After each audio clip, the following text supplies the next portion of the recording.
Once Food King air hit the ground, 5 quadrillion tons of air, that is a lot by the way, bursted out from the fruit. Meanwhile, the Horse King was about to give the finishing blow on Toriko as a sign of respect for his unwavering fighting spirit and will. But before that can happen, at that exact moment, the Horse King sensed the air from the air fruit, not wanting to waste this opportunity, a once-in-a-lifetime chance to give birth to another Horse King. The Horse King inhaled with all of its strength as much air that the Horse King can inhale. The leftover air then swallowed the vacuum that had resulted from the destroy breath, also saving Toriko's life as he is now aware that Komatsu and everyone else completed cooking air. The sunlight was able to shine through the clouds of Area 8, shining down the entire area including Bewitching Food World, where Milk the First, Daruma Hermit, and Atashino knew that the second generation had completed their task. Komatsu, who was saved by Zebra, woke up but was still exhausted and his body was strained after activating his Gourmet Cells. He wants to let Toriko and the Horse King know that air has been prepared, but Mappy reassures him that they, along with everyone in the continent, knows about this moment. The group looks up as they see multiple rainbows appearing in the sky. The inhabitants of Horse King Hill awaited for a certain moment. Terry, Quinn, and Kiss also arrive right on time to witness the birth of a new member of the 8 Kings. The newly born king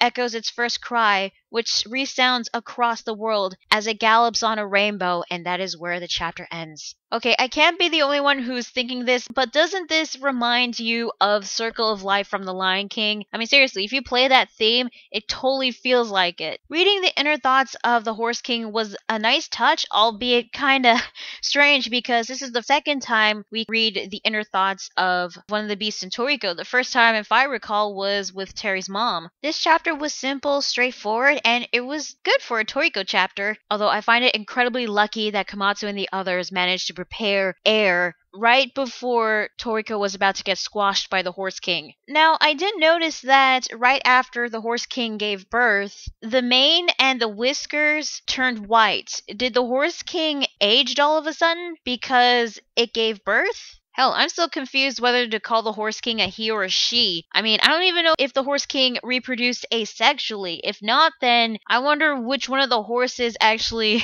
helped create this newborn. It's kind of funny seeing this newborn Horse King, which looks really huge by the way, galloping across a rainbow heading towards the next continent. I mean, yeah, sure, it was mentioned in one of the previous chapters. It's just really strange and funny seeing this. So yeah, good chapter.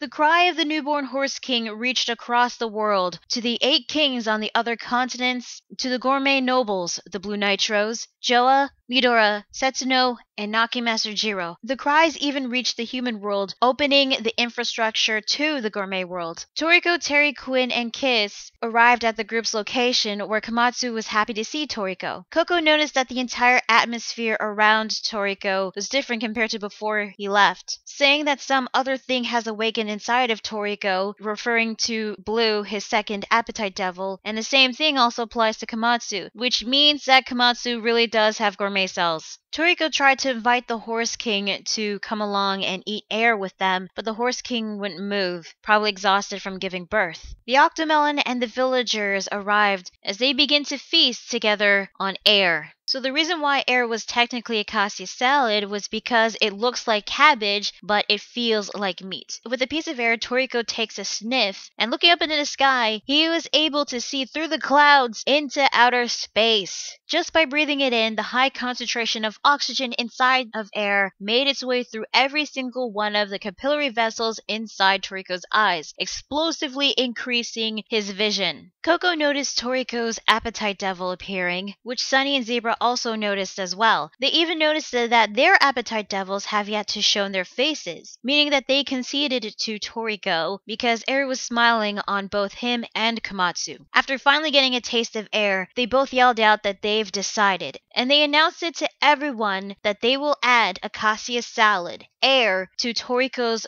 full course menu. And the chapter ends with the villagers cheering for them. This chapter was basically a wind down chapter with everyone sharing air and eating it together. However, it is not the conclusion to the air arc. Toriko adding air to his salad in his full course menu was something I wasn't expecting, but he did say this was to commemorate their entering into the Gourmet World being their first target. And this also being a foothold towards reviving the human world actually makes sense. We know that Coco wants Adam for his full course menu, Sunny wants Earth for his full course menu, and Toriko wanted God. But since he added air into his full course menu as well, I can't help but feel like all of Acacia's full course dishes are going to enter into the Four Heavenly Kings full course menus. But since they completed air, I believe the next ingredient they're going after is Acacia soup pear. With air being the salad of Acacia's full course menu, I had a feeling that this was going to affect Toriko and the others in some way aside from boosting their gourmet cells. But the fact that air can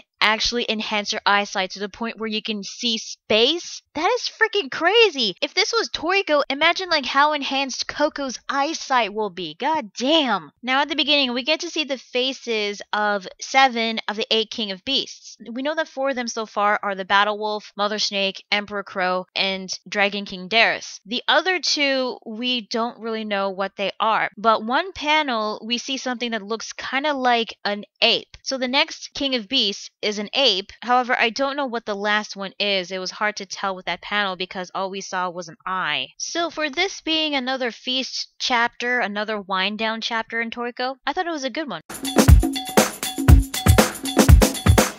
The celebration continued on throughout the night. However, some unexpected guests will be arriving shortly. Branchi was experimenting several different ways of cooking air, while Mappy was crying tears of joy for being able to eat air with everyone in the village. It seems that air can do more than just enhance one's eyesight, as Coco noticed that his body's healing ability was increasing, along with the amount of oxygen entering his body through breathing, resulting in better blood flow and an increase in his body strength. With 1 breath, any light scratches disappears. 2 breaths, cuts will close. 3 breaths, deep wounds will begin to heal. And if he keeps on breathing, even bone fractures and heavy burns will heal. Not only that, but after eating air, one can probably be fine without breathing for a considerable period of time. So one could spend dozens of hours in the sea or spend a few days in a place where there's no oxygen. Coco and Sunny notice that their left arms have turned into the arms of their appetite devils, as well as Zebra, who tells them that they've become part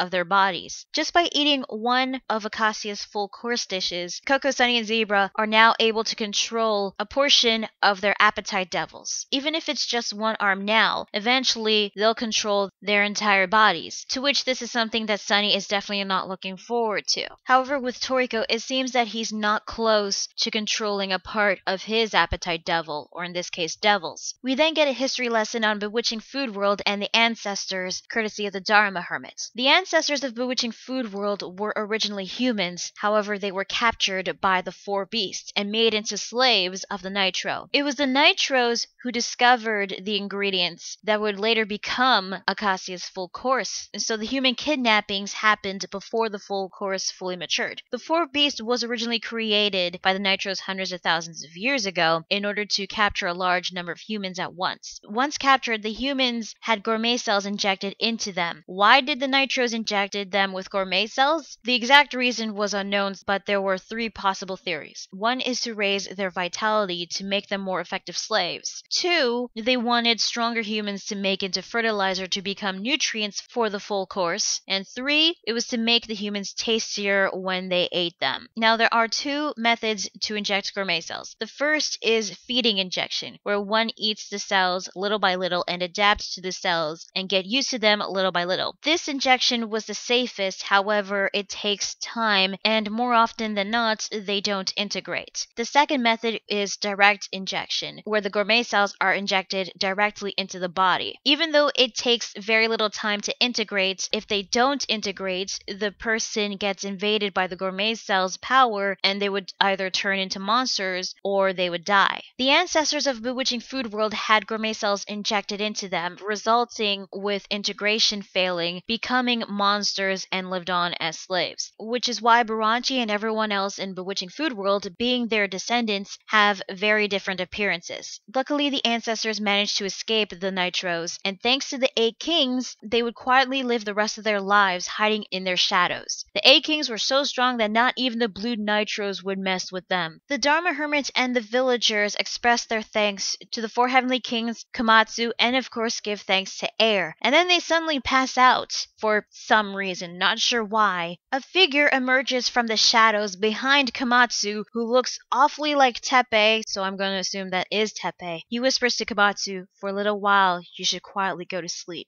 And then he shoves his entire arm right through Komatsu's chest, grabbing his heart, and crushes it with his bare hand. What the hell just freaking happened? This started off as an informative chapter learning about what air can do for the person who eats it, the history lesson behind Bewitching Food World, and how one gets gourmet cells. And then Neo suddenly makes her move, and freaking Teppei pulls a Kano from Mortal Kombat on poor Komatsu? Holy shit! Okay, the information that we got. I'm really grateful that Shimabukuro added that in this chapter, especially now that we know how one gets gourmet cells. Since there was a method where you eat gourmet cells and one would adapt to them little by little, but it takes a lot of time, that probably explains how Komatsu got his gourmet cells. He probably had used the consumption method to get them. He must have ate something that contained gourmet cells during the 1.5-year time skip, but what did he eat? And when did he start eating them? We knew that the 4 beasts and the Nitros had a connection somehow, and now we know the Nitros used the 4 beasts to kidnap humans. But why did they kidnap them? There were 3 possible theories, but we don't know which one is true. Okay, now that ending with Neo. That was very shocking. I was not expecting to see something this gory in Toriko, and that's saying much because we've seen a lot of gory stuff in Toriko. This scene would have been even more shocking if Teppei and I believe this mysterious person might be Shigematsu, I've heard it might be him, weren't shown in the beginning. But in all seriousness here, holy shit, poor Komatsu. He gets his heart grabbed right out of his body and crushed. And what makes this even more sad, that this was done by Teppei, a character that I liked, but sided with Neo because his flavor was changed because of frickin' Joey. Teppei, why? You were cool. And I really shouldn't be saying this because of what I read in this chapter, but Komatsu's gonna be okay. He got his freaking heart crushed, and I know that he's going to be okay. There are several methods that he will live. I mean, there's the cure water, there's the healing effects you get by eating air, the gourmet cells that Komatsu has, Atashino, and I swear to God, if this was one of Teppei's after images like with Toriko's ultimate routine, I'm gonna call bullshit because you do not do that just to scare us. I guess that explains why Neo didn't interfere earlier, because they wanted to take air when it's fully ripe, I assumed. But this definitely got me hyped for the upcoming battle because since they hurt Komatsu, the 4 Heavenly Kings are gonna be freaking pissed, especially Toriko and Zebra. Oh boy, I can't wait to see this. It's gonna be freaking awesome. Although I'm not sure who's gonna fight against who. I mean, we know that Shigematsu and Teppei are the only ones there so far. Buranchi is also conscious, so I don't know what he's going to do. But I'm definitely looking forward to next week's chapter. This one was very informative, and that ending was very shocking. So this was a really good chapter. So those are the 3 chapters of Toriko. Tell me guys, what are your thoughts about them? Did you like them? Did you hate them? Are you looking forward to next week's chapter? Because I know I am, because Neo versus 4 Heavenly Kings. Oh man, this is gonna be sweet. And how do you think Komatsu is going to pull through? Let me know in the comments below. Be sure to like the video if you like it, and subscribe to my videos, and be sure to check out my Facebook fan page and Google+. So yeah, that is Toriko chapters 290, 291, and 292. I'm gonna respond 27, and I will see you guys later. Bye.